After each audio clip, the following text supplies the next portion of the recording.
ಆರೋಗ್ಯವಾಗಿರಲು 20 ನಿಯಮಗಳು. ಬೆಳಗ್ಗೆ ಬೇಗನೆ ಏಳುವುದು ಒಳ್ಳೆಯ ಅಭ್ಯಾಸ. ಸೂರ್ಯ ಉದಯಿಸುವ ಮುನ್ನ ನೀವು ಪ್ರತಿದಿನ ಎದ್ದೇಳಬೇಕು. ಬೆಳಗಿನ ವಾತಾವರಣವನ್ನು ಅಮೃತದಂತೆ ಪರಿಗಣಿಸಲಾಗುತ್ತದೆ. ಬೆಳಗ್ಗೆ 5 ರಿಂದ 6 ನಡುವೆ ಎದ್ದರೆ ದೇಹ ಮತ್ತು ಮನಸ್ಸು ಎರಡು ಫಿಟ್ ಆಗಿರುತ್ತವೆ. ವಾಕಿಂಗ್, ವ್ಯಾಯಾಮ ಮತ್ತು ಧ್ಯಾನಕ್ಕೆ ಬೆಳಗಿನ ಸಮಯ ತುಂಬಾ ಉಪಯುಕ್ತವಾಗಿದೆ. ವಿದ್ಯಾರ್ಥಿಗಳಿಗೆ ಕೂಡ ಓದಲು ಇದು ಅತ್ಯುತ್ತಮ ಸಮಯ. ನಿದ್ರೆಯ ಕೊರತೆಯಿಂದಾಗಿ ಅನೇಕ ರೋಗಗಳು ಸಹ ಸಂಭವಿಸುತ್ತವೆ. ನಿದ್ರೆ ಇಲ್ಲದಿದ್ದರೆ ಇಡೀ ದಿನ ವ್ಯರ್ಥವಾಗುತ್ತದೆ. ನೀವು ಕನಿಷ್ಠ 6 ಗಂಟೆಗಳ ನಿದ್ರೆ ತೆಗೆದುಕೊಳ್ಳಬೇಕು ಮತ್ತು 8 ಗಂಟೆಗಳಿಗಿಂತ ಹೆಚ್ಚು ನಿದ್ರೆ ಮಾಡಬಾರದು.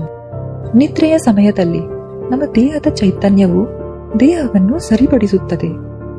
ದೇಹವು ವಿಶ್ರಾಂತಿ ಪಡೆಯುತ್ತದೆ. ಇದರಿಂದಾಗಿ ನಾವು ಸಂಪೂರ್ಣವಾಗಿ ರಿಚಾರ್ಜ್ ಆಗುತ್ತೇವೆ.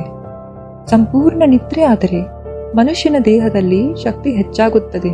ಮನಸ್ಸು ಉಲ್ಲಾಸದಾಯಕವಾಗಿರುತ್ತದೆ. ಯಾವುದೇ ಕೆಲಸ ಮಾಡಲು ಜೋಶ್ ಬರುತ್ತೆ ಮತ್ತು ಇಡೀ ದಿನ ಫುಲ್ ಆಕ್ಟಿವ್ ಆಗಿರುತ್ತೇವೆ. ಅದರಿಂದ ಕನಿಷ್ಠ 6 ರಿಂದ 8 ಗಂಟೆ ನಿರಂತರ ನಿದ್ರೆ ಮಾಡಿ. ಪ್ರತಿದಿನ ವ್ಯಾಯಾಮ ಮಾಡುವುದು ನಿಮ್ಮನ್ನು ಆರೋಗ್ಯವಾಗಿಡಲು ಹೆಚ್ಚು ಸಹಾಯ ಮಾಡುತ್ತದೆ. ಕನಿಷ್ಠ 20 ನಿಮಿಷಗಳನ್ನು ವ್ಯಾಯಾಮಕ್ಕಾಗಿ ಅಡ್ಜಸ್ಟ್ ಮಾಡಿಕೊಳ್ಳಿ. ಬೆಳಗಿನ ವ್ಯಾಯಾಮವು ನಿಮ್ಮನ್ನು ಪೂರ್ಣ ಶಕ್ತಿಯಿಂದ ತುಂಬಿರುತ್ತದೆ ಮತ್ತು ದಿನವಿಡೀ ಸಂತೋಷವನ್ನು ನೀಡುತ್ತದೆ. ಆರೋಗ್ಯವಾಗಿರಲು ನೀರು ಕುಡಿಯಿರಿ. ಬೆಳಗ್ಗೆ ಎದ್ದಾಗ ಖಾಲಿ ಹೊಟ್ಟೆಯಲ್ಲಿ 3 ರಿಂದ 4 ಗ್ಲಾಸ್ ನೀರು ಕುಡಿಯುವುದು ಅತಿ ಅವಶ್ಯಕ. ಸುಮಾರು 1 ಲೀಟರ್ ಉಗುರು ಬೆಚ್ಚನೆಯ ನೀರನ್ನು ಕುಡಿದರೆ ಅದು ನಿಮ್ಮ ದೇಹದಲ್ಲಿರುವ ವಿಷವನ್ನು ಹೊರಹಾಕುತ್ತದೆ. ನೀರು ಕುಡಿದ 45 ನಿಮಿಷಗಳವರೆಗೆ ನೀವು ಏನನ್ನು ತಿನ್ನಬೇಕಾಗಿಲ್ಲ ಎಂಬುದನ್ನು ನೆನಪಿರಲಿ. ಬೆಳಗ್ಗೆ ಯಾವಾಗಲೂ ಹೆಲ್ದಿ ಬ್ರೇಕ್ಫಾಸ್ಟ್ ಮಾಡಿ. ನೀವು ತಿನ್ನುವ ಆಹಾರವನ್ನು ನುಂಗುವ ಮುನ್ನ ಬೆಳಗಿನ ಆಹಾರವನ್ನು ಸೂರ್ಯ ನೆತ್ತಿ ಮೇಲೆ ಇರುವ ಮುಂಚೆ ಸೇವಿಸಬೇಕು. ಬ್ರೇಕ್ಫಾಸ್ಟ್ ಜೊತೆ ಜ್ಯೂಸ್ ಇದ್ದರೆ ಇನ್ನೂ ಒಳ್ಳೆಯದು. ರಾತ್ರಿಯ ವೇಳೆ ಲೈಟ್ ಆಗಿ ಊಟ ಮಾಡಿ. ಊಟ ಮಾಡಿದ ತಕ್ಷಣವೇ ನೀರು ಕುಡಿಯಬಾರದು. 45 ನಿಮಿಷ ಮೊದಲು ಅಥವಾ ನಂತರ ಕುಡಿಯಿರಿ. ಆದಷ್ಟು ಜಂಕ್ ಫುಡ್ಸ್, ಪಿಜ್ಜಾ ಆಗಲಿ, ಬರ್ಗರ್, ಸ್ಯಾಂಡ್ವಿಚ್ ಇತ್ಯಾದಿಗಳನ್ನು ಅವಾಯ್ಡ್ ಮಾಡಿ.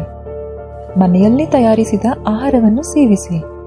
ಪ್ರತಿದಿನ ಆಹಾರ ಸೇವಿಸಿದ ನಂತರ ಒಂದು ಬಾಳೆಹಣ್ಣು ಸೇವಿಸುವುದರಿಂದ ಅಜೀರ್ಣ ದೂರವಾಗುತ್ತದೆ. Ice cream, chocolate, cold drinks ಅಥವಾ ಯಾವುದೇ ಸ್ವೀಟ್ ಪದಾರ್ಥ ಸೇವನೆ ಕಡಿಮೆ ಮಾಡಿ. ಯಾಕೆಂದರೆ ಆ ಕಂಪನಿ ಯೂಸ್ ಮಾಡೋ ಪ್ರಿಸರ್ವೇಟಿವ್ಸ್ ತುಂಬಾನೇ ಹಾನಿಕಾರಕ. ಸಕ್ಕರೆ ನಿಮ್ಮ ದೇಹಕ್ಕೆ ಹಾನಿ ಮಾಡುತ್ತದೆ. ನಿಮಗೆ ನಿಲ್ಲಿಸಲು ಸಾಧ್ಯವಾಗದಿದ್ದರೆ ಅದನ್ನು ಸ್ವಲ್ಪ ಕಡಿಮೆ ಮಾಡಿ. ಜೇನು, ಸಕ್ಕರೆ ಮಿಠಾಯಿ, ಬೆಲ್ಲ ಇತ್ಯಾದಿಗಳನ್ನು ಬಳಸಿ. ಅದಲ್ಲದೆ ಉಪ್ಪನ್ನು ಕೂಡ ಕನಿಷ್ಠ ಪ್ರಮಾಣದಲ್ಲಿ ಬಳಸಿ. ನೀವು ಉಪ್ಪು ತಿನ್ನುವುದಾದರೆ ರಾಕ್ ಸಾಲ್ಟ್ ಅನ್ನು ಮಾತ್ರ ಬಳಸಿ. ನಿಮಗೆ ಉಪವಾಸ ಮಾಡೋ ಅವಕಾಶ ಸಿಕ್ಕಾಗ ಉಪವಾಸ ಮಾಡಿ. ನನ್ನ ಈ ಪುಟ್ಟ ಪ್ರಯಾಸ ನಿಮಗೆಲ್ಲ ಇಷ್ಟ ಆಗಿದೆ ಅನ್ಕೊಂತೀನಿ. ಈ ತರಹದ ಹೆಚ್ಚಿನ ವಿಡಿಯೋಸ್ಗಾಗಿ ಸಬ್ಸ್ಕ್ರೈಬ್ ಮಾಡಿ, ಲೈಕ್ ಮಾಡಿ, ಕಮೆಂಟ್ ಮಾಡಿ, ಶೇರ್ ಮಾಡಿ. ಕೇಳಿದಕ್ಕಾಗಿ ಧನ್ಯವಾದಗಳು.